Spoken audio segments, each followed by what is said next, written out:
Infinite Opportunities helps you learn more about the wide range of enriching opportunities at Pennsylvania's 14 state system universities. This week, we focus on environmental studies at universities across the state system. But first, we'll hear from Slippery Rock University's president, Cheryl Norton. Hello, I'm Frank Brogan, the Chancellor of Pennsylvania's State System of Higher Education.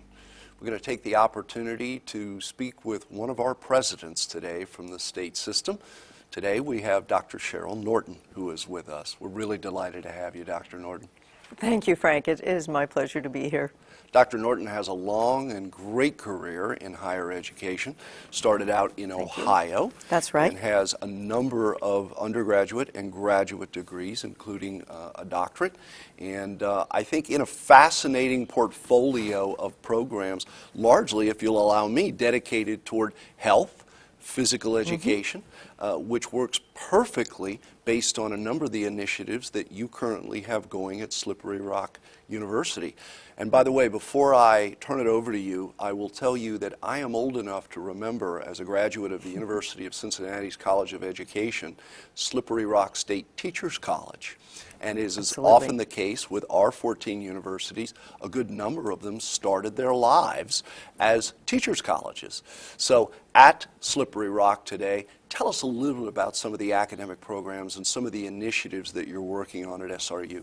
Well, you're right, Frank. Slippery Rock started as a normal school. It has a wonderful history that goes back more than 125 years to a little town of Centerville, where the residents of that town thought in order to have a better career for their children, they needed access to higher education, and literally took money out of their own pocket, gave land and time and talent to create an institution that became Slippery Rock Normal School, a school that actually trained teachers. And we have never lost that focus in terms of teaching and learning and focusing on student success. What we've evolved to, though, is more than just a normal school, more than just a school of education. We've really developed an expertise in the allied health professions. And whether that's the exercise and rehabilitative sciences, whether it's physical therapy, which we offer a doctorate in, our athletic training, our nursing programs, our recreational therapy programs, our adaptive physical activity programs, and our new Masters of Physician Assistance program, we really focus on how does an individual maintain their health and wellness to be a productive citizen. We have aspirations to have a doctorate of occupational therapy, a college of pharmacy, and continue to be a public institution that works for the good of the public. And health is one of the best ways we can do that. Well, as I've looked in my year and a half as Chancellor of this system, at not only our system, but also, of course, at the Commonwealth of Pennsylvania, it's fairly clear to me, and I know to people who have been here a lot longer than I, that one of the cornerstones regarding the future of the Commonwealth are all things health. The opportunity to move health to a whole nother level of opportunity for the citizens, incredible job opportunities, and of course that great service and care component that you find in the health-related fields. And SRU is making us very proud as a great contributor in that regard.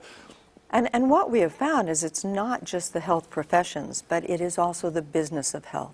And so our College of Business has contributed with healthcare management. We're working in the safety industry, partnering with Mine Safety Appliances, otherwise known as MSA, with some of the local healthcare providers such as Butler Health System, Cleveland Clinic, UPMC, to ensure that we just don't provide information about being healthy, but we understand the business of being healthy as well. Well, you're doing some great work at SRU in that area, and if I can turn the page, another area, which is the issue of sustainability.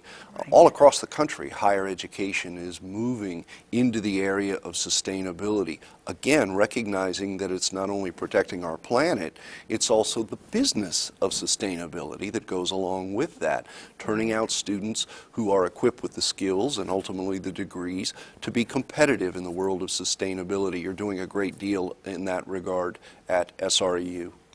We are, and to be honest, Frank, I'm not sure which came first. A beautiful campus of 660 rolling acres in western Pennsylvania, or the need to actually preserve the earth. But they've blended nicely in curriculum that allows us to really help our students understand their responsibility as good citizens. So we were one of the first institutions in Pennsylvania to sign the President's climate commitment. We have a climate plan to become carbon neutral in the next 25 years. We've developed the McCoskey Center for Environmental Education, which not only teaches about organic agriculture, but alternative forms of energy like wind power and solar power. We also are in charge and manage the McKeever Environmental Center to reach out to public school children. And frankly, we walk our talk. We have green products that we use for cleaning. All of our graduation gowns are made from recycled materials, and each one saves 13 plastic bottles from the recycle heap. So we try and ensure that our students walk away from the institution understanding what it means to be a healthy person and a healthy citizen. You're also a leader in our system in the world of international education. Every great president knows and understands that if you can create an environment on a campus that not only allows the students to feel part of something special there, but connected to the country and to the entire world, they're going to be more productive when they graduate and move out there to the next level. Tell us a little bit about some of the international programming opportunities you're providing to Slippery Rock students. You know, Western Pennsylvania is a wonderful place to live, but we compete in a global society. So one of the initiatives we've begun in the last 2 years, which really has leveraged some of the work that was done for the last 30 years, is to improve and enhance partnerships with institutions in a variety of countries. I just came back last week from a visit to Sri Lanka and Vietnam, where I signed MOUs with institutions to allow their students to come and finish their degrees at Slippery Rock and our students to have a study abroad experience. And this adds to 21 other programs that we offer our students, so they get an opportunity to get out and understand what the global world is like. A lot of these programs are not semester programs, and they aren't even year-long. They're over spring break, they're over winter session, they're embedded in the curriculum. It becomes part of the hands-on real-world experience that our students have. I've been very impressed with something you do at Slippery Rock right along these lines, which is called Slippery Rock Care Breaks. Yes. Everybody knows at universities that we break between semesters and we have winter breaks and summer breaks. And oftentimes that is simply an opportunity for students to leave the university and turn off higher education until their return. Slippery Rock has done something very innovative with the use of that time. Tell us about that. Well, that's really complementary to what we do on campus in terms of community outreach and engagement, having our students take advantage of the fact that they are responsible citizens and can make a difference in the community in which they live. So last year, for instance, we donated more than $500,000 of student time in doing work in the community. And we thought it just wasn't good enough to help Western Pennsylvania. There was a global society that also needed care, if you will. And so over spring break, we have 4 or 5 groups of students now that go out and visit other countries and help them engage in projects that they need to have a better standard of living. This could be Jamaica, it could be Uganda, it could be Bolivia, but places that we've read about, but we don't know about until we're actually there. It means helping to create citizens that care not just about what happens in their community, but think globally about the world. Well, these are special issues for Slippery Rock and for all 14 of our universities. Slippery Rock has continued to rack up some fairly prestigious designations, and I wanted to give you an opportunity, if you would, to tell us about 1 or 2 of those. Well, the most recent and one we're most proud of is to be announced as one of the top 150 public institutions in the United States. And this is really a combination of not only academic excellence, but affordability and accessibility. What it means is we are walking the talk of being that public institution that exists for the good of the public. We're also known as a best value institution, one of the best in the North by Princeton Review, one of the best in the Northeast by the U.S. News and World Report. Certainly Sierra Club and Princeton Review is one of the most sustainable and green institutions. So I'm pleased to say that Slippery Rock University has made its mark for academic excellence and responsible citizenship. Well, we all of us in our state university system are very proud of Slippery Rock, what it has done for so many years, what it continues to do, and we're all so very excited about the vision that you all have created for Slippery Rock in the next 20 years. It's going to be a long-time player in the future of the Commonwealth of Pennsylvania, and we thank you, Dr. Norton, for the time you've spent with us today. Frank, it's always my pleasure to talk about the Rock. Coming up next, explore more opportunities offered at the universities in Pennsylvania's state system of higher education. My passion is in editing. I'll be in there for 8 hours and I'll look at the time and it feels like it was 5 minutes. Video production is something that you've never seen. You never know what's going to happen. Every day that you come into the studio, something's new. And the problem solving is the best part. The payoff is worth it. When you see that final project that you completed, you open it up and you're like, wow, I created that and it's awesome. To unleash your inner husky, visit bloomu.edu/perspective today. Welcome back to Infinite Opportunities. Next, we go to Slippery Rock University to learn more about student involvement in Mercury Research. I'm an associate professor in the Department of Geography, Geology, and the Environment. And our department has a variety of programs that students can major in. We have hard rock geology, we have environmental science, and then we also have environmental studies and sustainability, and environment and society. So we kind of cross all areas of the environment in terms of science as well as policy. I conduct research on how wind patterns control the transport of mercury in the atmosphere. So I'm Jack Livingston, Associate Professor in Geography, Geology, and Environment at Slippery Rock University. And you've already talked to Dr. Snow. I'm the other half of this. I'm a geographer, and I examine kind of how the space of mercury deposition happens. This research has been funded by the National Science Foundation, and with that grant money, we've been able to incorporate undergraduate students into our research. Recently, those undergraduate students applied for a Council on Undergraduate Research Posters on the Hill competition, which is a very prestigious competition, and they were actually selected to go and presented on Capitol Hill. Our recent trip to Washington, D.C., we went up to Capitol Hill and presented to senators, state representatives on our research. We do research with weather patterns and we map out wind patterns. Whenever we do this, we can tell where mercury is coming from. It destroys fish and wildlife, it can poison people, and it's just a really big problem that we need to take care of. Mercury is a neurotoxin, so we're very interested in how it comes out of the sources, moves through the atmosphere, and then is deposited back into the ecosystem. Mercury gets emitted into the atmosphere by sources such as coal-fired power plants, and then rainfall picks this up because mercury is soluble in water. And the data that we analyze comes from mercury concentrations found in rainfall. We use GIS, which is a software, a mapping software, to actually model the movement of the atmosphere during time periods when we know that there has been high mercury deposited into the ecosystem. So what you got here, I work in geographic information systems, and if we think about what Dr. Snow talked about, mercury comes from all over the country. And unfortunately, air data is huge. It's literally millions of data points about how air moves to a location. And what I want to do is boil this down to a simple analysis. And so through a series of models and programs, what we end up with is something like this. A map like this shows us where the transport is coming from during high mercury times that are different when the transport is during low mercury times. So we get an anomaly. We can see where mercury is coming from into western Pennsylvania.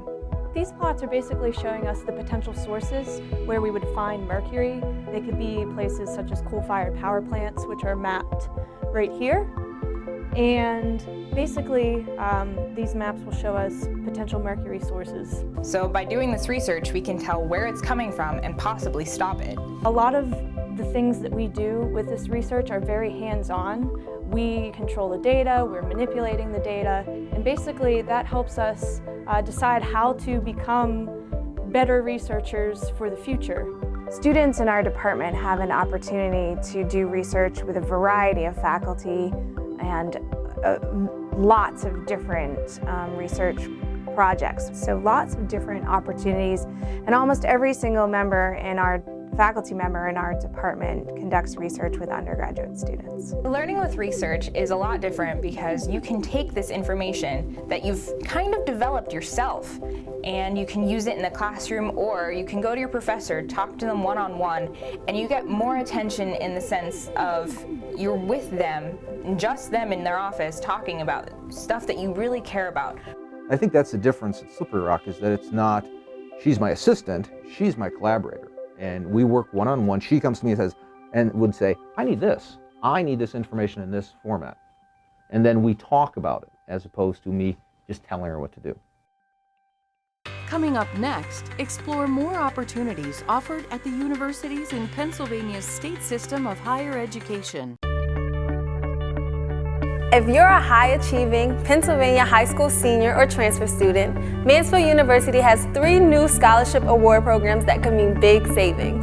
These new Team PA merit-based awards are renewable for up to 4 years as long as you maintain your GPA. The Student of Distinction Scholarship, the High Achievement Scholarship, and the 1857 Scholarship. Visit us at mansfield.edu/TeamPA for details. Ask for Team PA today. Welcome back to Infinite Opportunities. Next, we go to California University of Pennsylvania to learn more about environmental studies and land management. In the natural gas industry is much more than just on-site drilling. You know, there's law, there's business, there's the science itself, there's exploration, there's production, there's a sort of vast array of disciplines that you can study. There is such a need for jobs related to the Marcellus Shale. What's unique about the land management program, it is a largely law-based curriculum, but we also incorporate components of geology and GIS. So we want our students to have a broad understanding of geology in terms of the resources they're negotiating for. Well, not only on the black letter law, but also how to use that knowledge in the actual field. We're talking about a lot of soft skills where we're dealing with people, so the 3 disciplines come together nicely to provide a curriculum that is comprehensive. It is building on what we already have, but bringing it together and making it stronger for the students out in the real world. Choosing the faculty, my biggest concern was obtaining individuals who have practical knowledge in this field, oil and gas attorneys, actual landmen. As an alumnus, I am thrilled to be able to offer the skill set that I've acquired while working with oil and gas companies.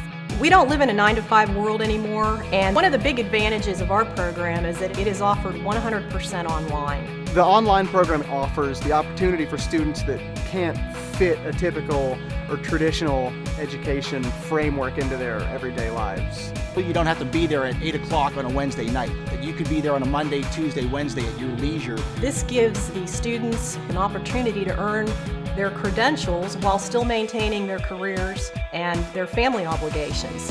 We don't just throw them out there and just offer up credit for it. We expect a lot of our students. The online program, of course, is associated with a bricks and mortar institution. There are a multitude of methods by which the professor will have one-on-one contact with the student. It doesn't get much better than being able to access our campus with all its resources right from your kitchen table. All the big boys and girls of Marcellus Shale industry are right here. We have built up relationships with them. It's very marketable because it gives you the opportunity to advance your career in oil and natural gas.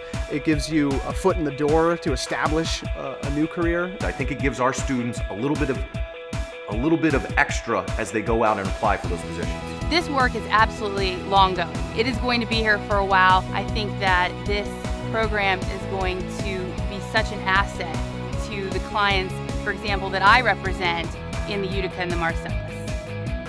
The people that are getting these types of educations are the ones that are becoming now the vice presidents or the directors. CalU has been proactive at developing new programs. The industry is looking to us to provide them with a trained workforce, and we're committed to do that. Pressures that we're putting on the environment are new and stronger and broader in scope. You know, it's really the industry's responsibility, which is why, again, part of this program, the development of this program, came from the industry. We're right in the middle of the Marcellus hotbed here in Washington County. Our students have been successful in getting jobs in the environmental fields as well as out on the rigs. We have built up relationships with them, not only to help our students, but also to help our curriculum. Are we teaching exactly what that industry needs? We're very delighted to launch a brand new program looking at natural resources and environmental policy. The program was created specifically on an industry request. They want somebody who has a training in a variety of different areas. You have to be a multidisciplinary professional if you're going to succeed. We need a geologist, we need biologists, we even need chemists, but at the same time, we need someone that can connect all of those disciplines. Mitigation of environmental impact is a critical factor to these companies today. They need employees who understand the environment and have the professional skills to do the environmental compliance work. They need qualified individuals who can aid in mitigation of wetlands and other important ecosystems. The introduction of law into this curriculum is unique. It involves a good deal of title abstracting, working with courthouse records to determine ownership rights. If you're going to invest the kind of money necessary to drill a gas well, it's essential that you know who owns those rights subsurface. Because they're taking a balance of classes, they're able to communicate with a lot of different people. And many other universities, again, they're not offering this kind of training. It is building on what we already have, but bringing it together and making it stronger for the students. We are constantly in touch with employers and trying to keep current on what the competencies are. Research outside of the class as well as inside the classes allows for those hands-on opportunities that maybe aren't available at other institutions. So things like internships and on-the-job training. They're working in streams where they're looking at wells and taking measurements. We have had students work for police departments doing crime mapping. We've had students now actually working with FEMA on a survey. There are needs for environmental professionals. The power, I think, of this interdisciplinary program that we're developing here is it's got all of the disciplines, biological, the geological, chemistry, law and policy, all of that is folded into this degree. That to me is what the transferable skill is. Your ability to identify the problem, to think it through, and to come up with a rational solution to it. That's what this program is really intended to do. We've identified some problems in the environment, and we're trying to provide a skill set to students where they can think about what this issue is and then work through the situation. The feedback that I get is CalU students are ready to go. Coming up next, explore more opportunities offered at the universities in Pennsylvania's state system of higher education. I really enjoy partnering with my professors on their research. It allows me to explore my field and prepare for my career. The impact I have on students goes beyond the classroom, mentoring, advising, and sometimes just listening. The faculty definitely have an open door policy. You can stop by to talk about classwork, your career, or just life. When WebPageFX is looking for technical talent, the first place we turn is Shippensburg University. SHIP is teaching me how to learn and adapt. That's critical for success in this industry. Welcome back to Infinite Opportunities. Next, we go to Edinburgh University to learn about their green and sustainability initiatives on campus. We have a variety of green energy projects on campus. We have a 732 panel solar array. We opened Cooper Hall, the new science building that is a geothermal building. We opened the Highlands Phase 1, 4 residence halls that are silver LEED buildings, which are environmentally friendly buildings, and they are geothermal buildings. We have a responsibility as a public university to evolve towards greater sustainability. Anytime that you can engage in more green initiatives, you're making a healthier environment. We already have some initiatives underway, working with the Student Government Association and also with SEED, our environmental group of students who are constantly bringing great ideas for sustainability. Coming up next, explore more opportunities offered at the universities in Pennsylvania's state system of higher education. Focus on success.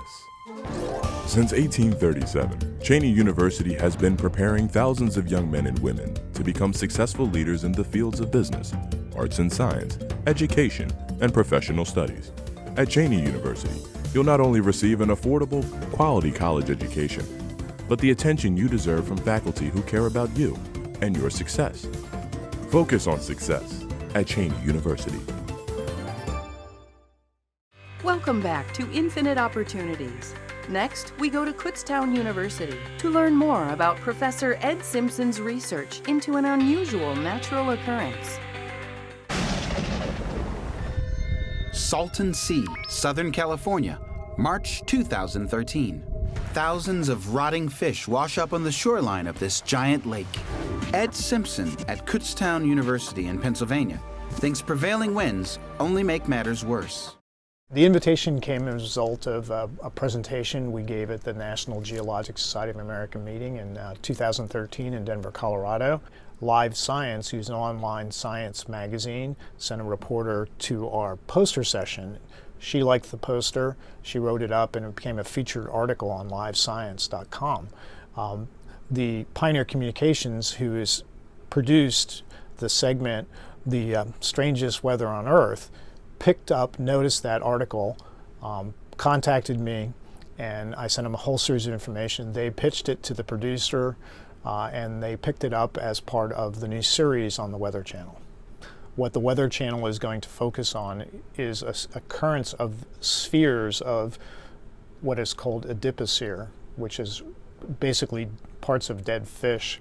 And this is an unusual occurrence that has never been described anywhere else in the world. And what happens is it is related to high wind events that take place on the Salton Sea. So what we did was we collected these spheres and brought them back to the laboratory where our analytical chemist Tom Betts did the chemistry on them. Kurt Freehoff and a student did the scanning electron microscope work, and another student did some more chemistry on it. So it's a multi-pronged project, and the Weather Channel was interested in this weather, wind, and unusual occurrence of these spheres at the Salton Sea. What we typically do here at Kutztown is we will find a scientific problem and we'll set undergraduates on it. And the fact that this work has been recognized internationally is an affirmation and tells us at Kutztown, we're doing significant scientific research that can be brought out to scientists across the world. And that opportunity that recognition opens up lots of opportunities for students to go to graduate school, to do a variety of things, because they get the publications on their vitas, and it just recognition of what kind of work they did as an undergraduate. The feature will be aired November 9th at 9 p.m. on the Weather Channel. We look forward to seeing KU research featured in a national outlet. Come back next week to learn more of the infinite opportunities at the state system's 14 universities, or visit us online